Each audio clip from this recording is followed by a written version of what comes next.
200 বছর আগে কটন আর লিলেন ফেব্রিককে তোমার ব্লিচিং ইফেক্টটাকে আর একটু বাড়ানোর জন্য হর্স চেস্টনাট এক্সট্রাক্ট ইউজ করা হইতো। মানে ঘোড়ায় খায় এরকম চেস্টনাট আছে। চেস্টনাট তো সবাই দেখছো না? রেস্টুরেন্ট গুলাতে চেস্টনাট সালাদ খাও না? ক্যাশোনাট সালাদ আর কি যেটারে কয় চেস্টনাট। তো ঘোড়ায় খায় এরকম চেস্টনাট আছে। ওই চেস্টনাটের এক্সট্রাক্ট মানে ওটাকে তোমার পিষলে যে এক্সট্রাক্টটা হয় সেই এক্সট্রাক্টটা তোমার ফেব্রিকটাকে হোয়াইট করতো, মানে এরকম অপটিক্যাল ব্রাইটনেস দেখাইতো।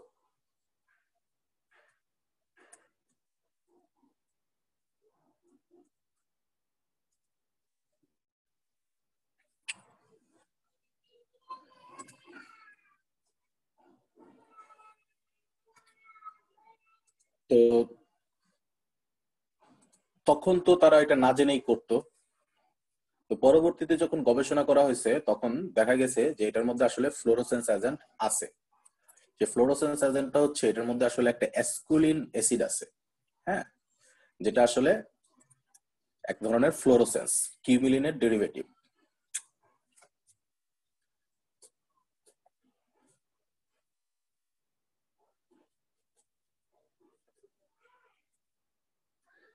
এই হর্স চেস্টনাট এক্সট্রাক্ট এটাকে পিষে তারপরে ওইটার যে রসটা সেই রসটা কটন আর লিনেনকে ব্লিচ করে তার মধ্যে ইউজ করতো।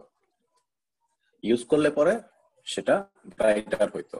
তো আসলে এটার মধ্যে তোমার অ্যাসকুলিন অ্যাসিড আছে। এই অ্যাসকুলিন অ্যাসিডটা one type of fluorescence. Hello hello. জি স্যার। জি স্যার।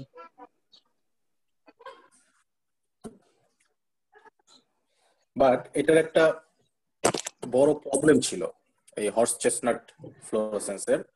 প্রবলেমটা হচ্ছে এটা ধুইলে পরে আস্তে আস্তে উঠে যায়। একবার ধোয়া দিছো ম্যাক্সিমাম অংশ উঠে গেছে, পরের বার ধোয়া দিলে আবার উঠে গেছে। এছাড়া লাইট ফাস্টনেস খারাপ ছিল। মানে সপ্তাহখানেকের মধ্যে এটার মধ্যে যত সূর্যের আলো পড়ে তত এটা আস্তে আস্তে চলে যায়। পার্মানেন্ট কোনো কিছু খুঁজে পাচ্ছি না।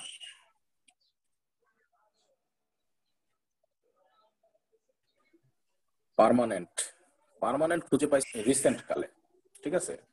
তখন সায়েন্টিস্টরা তোমার ল্যাবরেটরিতে গবেষণা শুরু করলো, এরকম ন্যাচারাল না, একদম ল্যাবরেটরিতে অর্গানিক ডেরিভেটিভস দিয়ে তোমার বের করা শুরু করলো। ডাই অ্যামিনো স্টিলবিন সালফোনিক অ্যাসিডের একটা ডেরিভেটিভস পাওয়া গেছে যেটা হচ্ছে তোমার পার্মানেন্ট।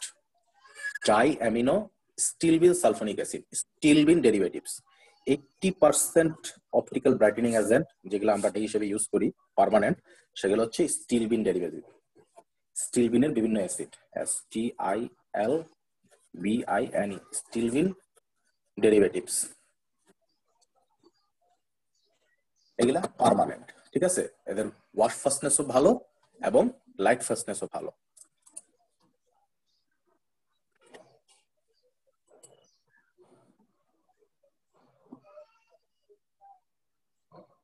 তো 1929 সালে প্রথম এই পার্মানেন্ট অপটিক্যাল ব্রাইটেনিং এজেন্টটাকে অ্যাপ্লাই করা হয়, হ্যাঁ। এটার আবিষ্কারক হচ্ছে পল ক্রাইস, ঠিক আছে? উনি লিনেনের উপরে প্রথম অ্যাপ্লাই করে।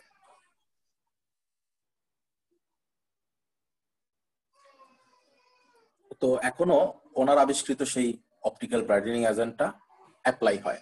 আর 80% অপটিক্যাল ব্রাইটেনিং এজেন্ট তো স্টিলবিন ডেরিভেটিভ, সেটা জানলাই। তো এই অপটিক্যাল ব্রাইটেনিং এজেন্ট অ্যাপ্লিকেশনের ভিত্তিতে আবার দুই প্রকার, হ্যাঁ।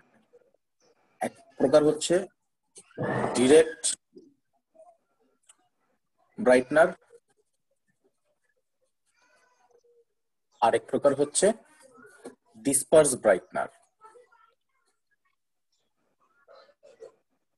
অপটিক্যাল ব্রাইটনিং এজেন্ট ডিরেক্টটা আমরা কটনের উপরে অ্যাপ্লাই করি, কটন, লিনেন, যেগুলো আমাদের সেলুলোজিক ফ্যাব্রিক, হ্যাঁ, সব ধরনের সেলুলোজিক ফাইবারের উপরে অ্যাপ্লাই করি।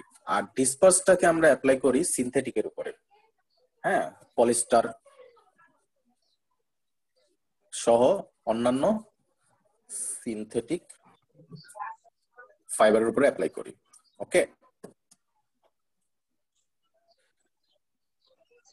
ডিসপার্স ডাই যেমন পলিস্টারের জন্য অ্যাপ্লাই হয়, ডিসপার্স অপটিক্যাল ব্রাইটিং এজেন্ট পলিস্টারের জন্য। ডিরেক্ট ডাই যেমন কটনের জন্য, ডিরেক্ট অপটিক্যাল ব্রাইটিং এজেন্টও কটনের জন্য।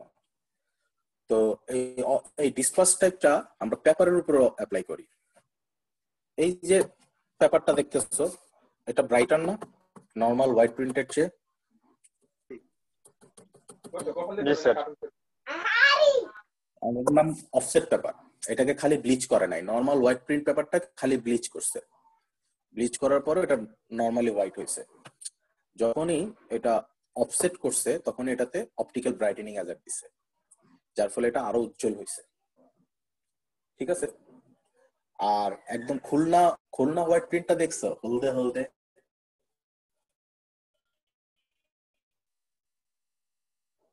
ওটা আসলে যে কাঠগুলা ইউজ করে, ওই কাঠগুলা ম্যাচের কাঠিতে যে কাঠগুলা ইউজ করে ওই কাঠই হচ্ছে খুলনার, সুন্দরবনের ওই কাঠগুলা দিয়ে খুলনার হোয়াইট প্রিন্ট বানাইতো।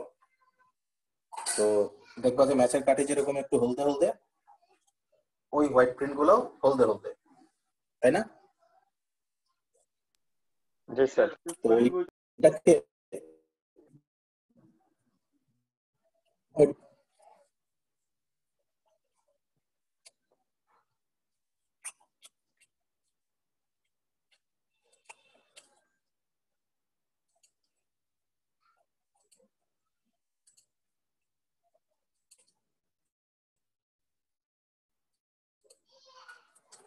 ব্রাইটেনিং এজেন্টের অ্যাপ্লিকেশন দেখাবো। হুম,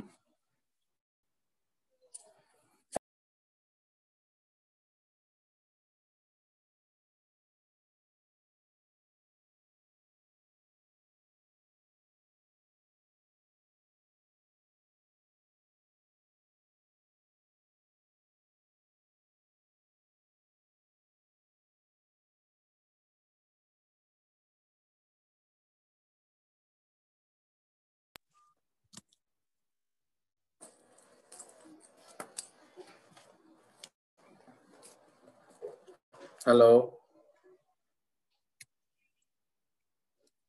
হ্যালো